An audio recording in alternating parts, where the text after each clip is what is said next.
ఇంటి అదృష్టం బంగారం కాదు, డబ్బు కాదు. అది ఒక స్త్రీ యొక్క సహనం.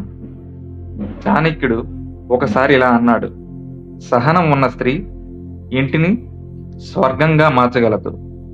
సహనం లేని స్త్రీ స్వర్గాన్ని నరకంగా మార్చగలదు.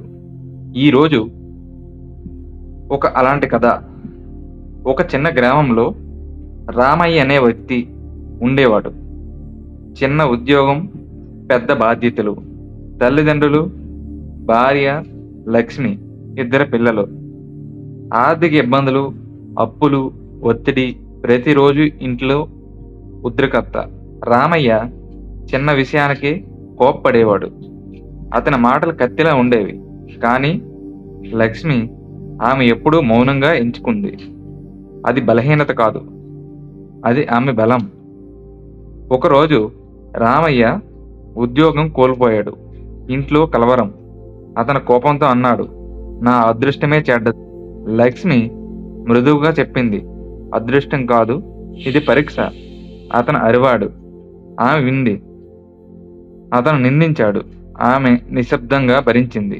కానీ రాత్రి పిల్లలు నిద్రపోయాక ఆమె ఒంటరిగా కన్నీళ్లు పెట్టుకుంది.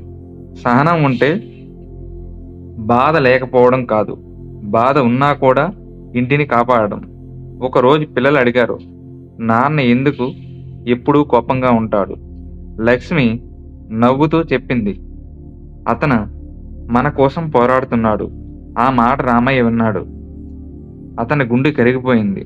తన కోపం, తన నీరస, అవి తన భార్యతో సహనంతో నిలబడుతున్నాయని అతనికి అర్థమైంది. అతను మొదటిసారి చెప్పాడు: నన్ను క్షమించు. లక్ష్మి నవ్వింది. అది క్షమించడమే కాదు, అది కుటుంబాన్ని మళ్ళీ కలిపిన క్షణం. కొన్ని నెలల తర్వాత రామయ్యకి మంచి ఉద్యోగం వచ్చింది. ఇంట్లో సంతోషం. అతను అన్నాడు: ఈ ఇంటి అదృష్టం నువ్వే. లక్ష్మి చెప్పింది: నేను కాదు, మనం. ఒక ఇంటిని నిలబట్టేది గోడలు కాదు, ఒక స్త్రీ యొక్క సహనం. సహనం ఉన్న చోటే శాంతి ఉంటుంది. శాంతి ఉన్న చోటే లక్ష్మి ఉంటుంది. చాణక్య నీతి చెబుతుంది: సహనం ఉన్న స్త్రీ ఇంటి శక్తి. ఈ వీడియో నచ్చితే మా ఛానల్ని సబ్స్క్రైబ్ చేసి, సపోర్ట్ చేసి, లైక్ చేసి, బెల్ ఐకాన్ని ఆన్ చేసుకోండి.